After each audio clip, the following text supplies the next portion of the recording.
მოგესალმებით ძვირფასო მეგობრებო. ვაგრძელებთ აფხაზეთის საინფორმაციო ანალიტიკური ცენტრის გადაცემათა ციკლს ბრეხალოვკა.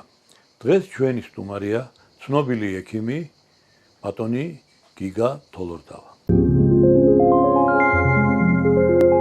ჩვენ ცხოვრებას სულ თან ზრდებდა ხოლმე საინტერესო ისტორიები, აი ეს ისტორიები, რომლებიც მოსილია ნათელი აურით, რომელსაც ხშირად ბრეხალოვკაში ყვებობით ხოლმე და აი ამ დროის განმავლობაში ძალიან ბევრი ისტორია არ გვითქვამს ერთმანეთისთვის და სწორედ ამიტომ შევიკრიბეთ დღეს ჩვენ აქ და გისმენთ ჩემო გიგა.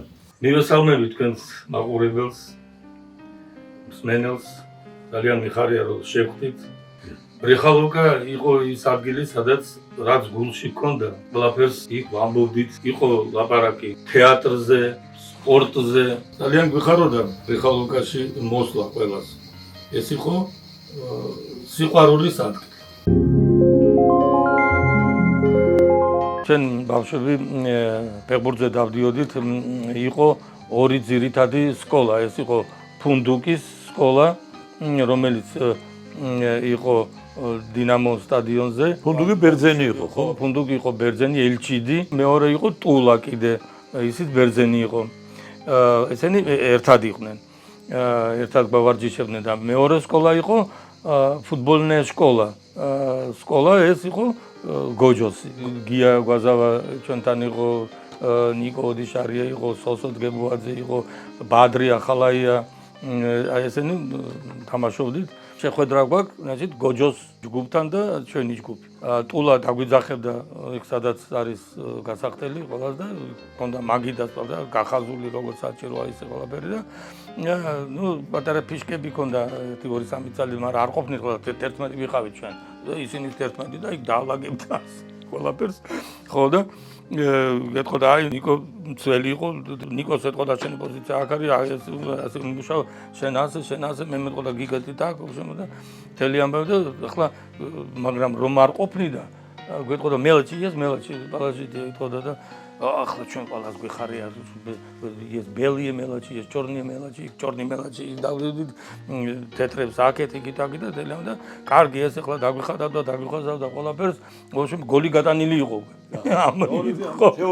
თეორიულად ყველაფერი გაკეთებული და ნუ მამაჩკი იცოდა ასე, ნუ მამაჩკი დავაჭი, ვიხადით ესე.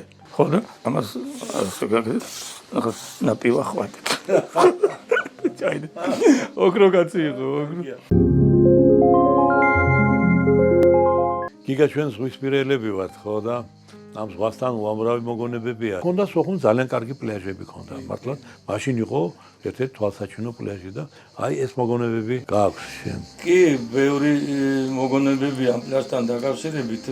ზღვაში ვართ ცურავთ ზღვაში. და ამ დროს იყო დომოდიხები, იყო ტურბაზები თელი ამბავი და ორი გოგონა კიდე რუსები შევიდნენ ზღვაში. ნუ ჩვენ ლაპარაკობთ ახლა მე და ბესო ცურავ თელი ამბავი და ამ დროს бесо ეუბნება ახლა ამ გოგოს. Вы не знаете, простите, вы не знаете, мы в сторону Сочи правильно плывем. Там какой Сочи? ეს ერთ-ერთი ფანდი იყო გაცნობის, რომ მე გავიგებდით, რომ ის მოსკოვიდანაა, ჩვენ სოხუმელები ვართ. ეს იყო სიყვარული, ყველაფერი იყო სიყვარული თავიდან ბოლომდე. სოხუმი საერთოდ იყო სიყვარულის ქალაქი. არასდროს არ ვიფიქრებდით, რომ სოხუმში ასეთი რამე მოხდება. ომი წარმოუდგენელი იყო ეგ. იყო ასეთი შემთხვევა, როდესაც კარლო კალაძე, რომელიც ზღვისპირა ცხოვრობდა ფაქტობრივად, ნოდარ დუმბაზის სახლი მანდ იყო, კარლო კალაძე, ევტუშენკო, სიმონოვი და ივანე თარბა. და ივანე თარბასთან ძალიან მეგობრობდნენ ესენი. სტუმრები ჩამოვიდა, კარლოს ჩამოვიდა თუ არა, მას უკვე სუფრა გაწყობილი ჰქონდა, დიდი სუფრა, ნუ თავისი ხაშით და ყველაფერი, ბრწყინვალე სუფრა ჰქონდა და ვანო თარბა შეცვლია ზღვაში და მან ითხოვა რომ ვანო ამოვიდეს. და კი არ უთქვამს რომ სტუმრებია. და ვანო იფიქრა ხანდახან რომ დაუძახებდა ყავას ვამდნენ ან ჩაის და ამოვიდა ვანო, მაგრამ ხალათშია. და ხალათ მოხურული ესე და შემოვიდა მათთან სტუმრებთან. ნახა აქ ხალხი ასეთ.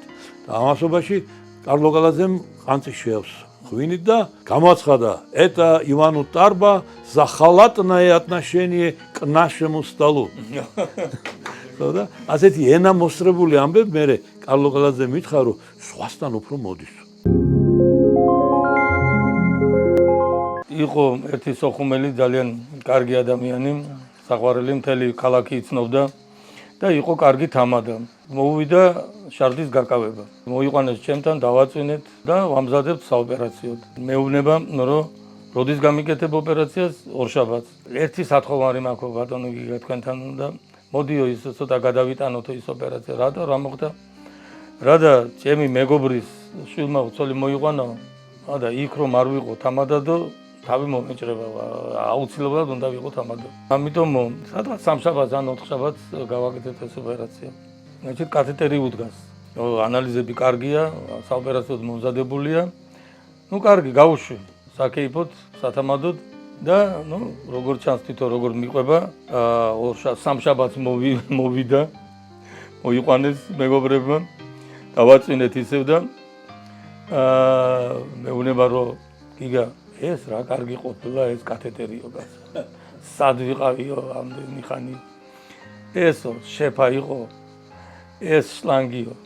ასე ამოვიღე და გადავაგდე უკვევით.